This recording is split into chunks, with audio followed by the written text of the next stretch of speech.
porque da minha é diferente, sei lá, porque, enfim, eu sei porque por várias razões, mas o meu cérebro funciona diferente.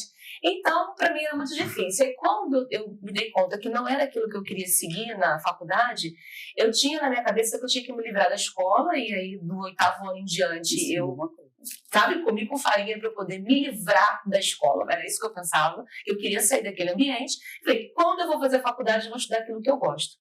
Tá, e o que você queria sair daquele formato, né? Isso, justamente. Entendi. Aí eu fui buscar os currículos, olha que louco, eu fui buscar os currículos, foi isso que eu fiz. Fui pegando curso por curso, vendo quais eram as disciplinas, o que estava nas emendas. Onde que você se encaixaria, mais ou menos? O que eu gostava, porque eu gostava de estudar tudo que estava relacionado ao corpo humano.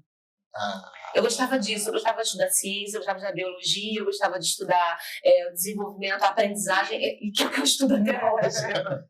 Era isso que eu gostava. Sementinha, e aí, dentre as possibilidades, eu gostei, poxa, medicina, nutrição, tinha outras bem humanas, né?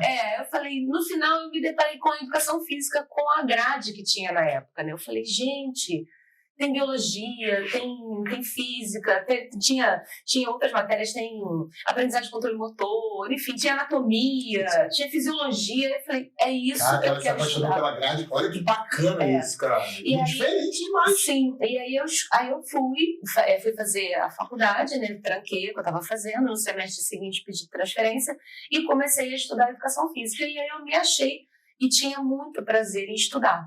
Então, quando eu comecei a ver as modalidades que tinham os esportes, eu tive uma outra abordagem. E realmente a educação física foge um pouco daquele formato, né? Você tem as aulas práticas, você começa a mesclar, vamos dizer assim, um pouco. Não, e assim, você tem muito conhecimento, muito conteúdo teórico na educação física, na graduação. Mas o que te motivou a escolher tanto o balé como a ginástica?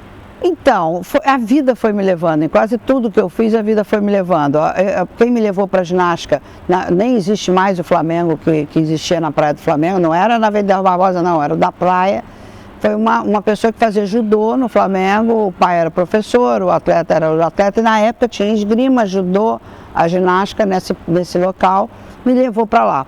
E logo depois que eu comecei, o Flamengo abriu aqui na Gávea. E eu morava no Flamengo e minha mãe não tinha a menor condição e nem a cabeça de seguir. Então fiquei sem fazer ginástica, porque não tinha como vir para cá e não tinha esse entendimento, mas eu sempre gostei muito da ginástica. E aí eu fui ver uns atletas, os melhores do mundo, no Maracanãzinho. Não me diga como eu fui, eu sei que eu estava lá. Chegou. E aí a campeã olímpica Ludmila Turitieva estava na trave, fez um exercício que eu falei, meu Deus, é isso que eu quero para minha vida, assim. Aquele movimento de... Aquele movimento, aquela coisa, aquela perfeição de frente, ali bem de frente. Bom, aí fui atrás do Fluminense. E comecei a fazer ginástica no Fluminense, aí lá eu fazia rítmica também, não sei nem quando eu fiz rítmica, fiz ginástica. Eu misturei, aí comecei a fazer balé, porque a esposa do meu treinador na época era professora de balé do Fluminense, tinha sido bailarina, a primeira bailarina do Teatro Municipal, então era boa pra caramba. Só que como eu não era boa, mas o meu professor... Não, não era boa. Não era não, eu era até ruim, eu acho. E aí meu treinador descia para fumar e para tomar cafezinho. Imagina se eu ia admitir isso depois, né?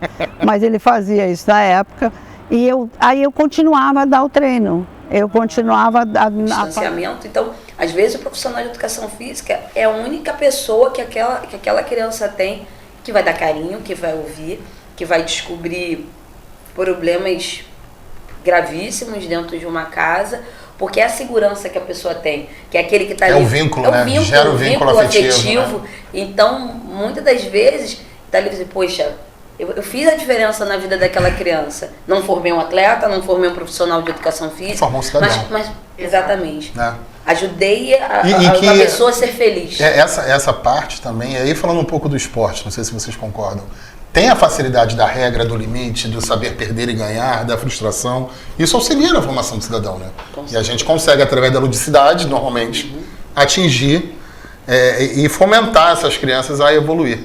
E aí vocês concordam, então, que é fundamental a atuação do profissional de educação física no âmbito escolar? Uma das coisas que me fez ir para a pedagogia, né, além do surto da pandemia, de querer, né, como você bem colocou, canalizar, chega para mim no ensino médio adolescentes que têm medo, que têm pânico de bola.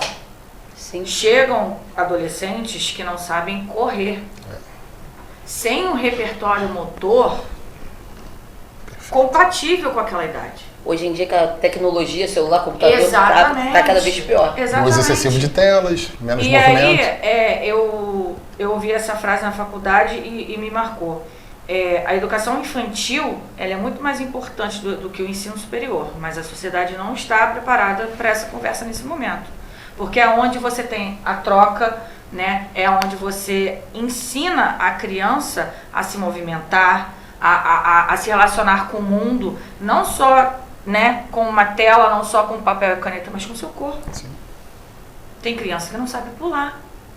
Tem criança que não Porque sabe... isso são atividades de vida diária, né? Exatamente. Que vai ser São- A necessário. criança não sabe pegar uma bola, olho, mão, joga a Não bola, tem. não sabe pegar a Não bola. tem, não tem, né? Bom, eu morava numa casa que tinha jaqueira. Gosta de jaca? Eu gosto. Então, subir, trepar, né? Infância de estímulos múltiplos. Exato. Soltar uma pipinha, né? Andar de bicicleta. Então, sempre em movimento. Né? É claro que os pais também influenciam no sentido de ofertar essas possibilidades. Então, nesse sentido, eu agradeço a minha mãe por ter colocado em diversas atividades, tanto físicas quanto musicais, por exemplo, violão, flauta doce, aquelas coisinhas de flauta doce, né? Depois o clarinete. Então, isso inclusive ajuda até hoje na organização da parte musical, né?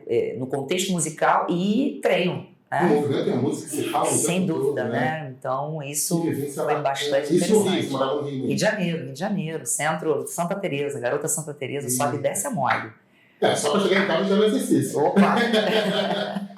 Renata. Eu sou nascida e criada na Zona Oeste, né? Ali no Jacarepaguá, na Praça Seca, eu morei em vila.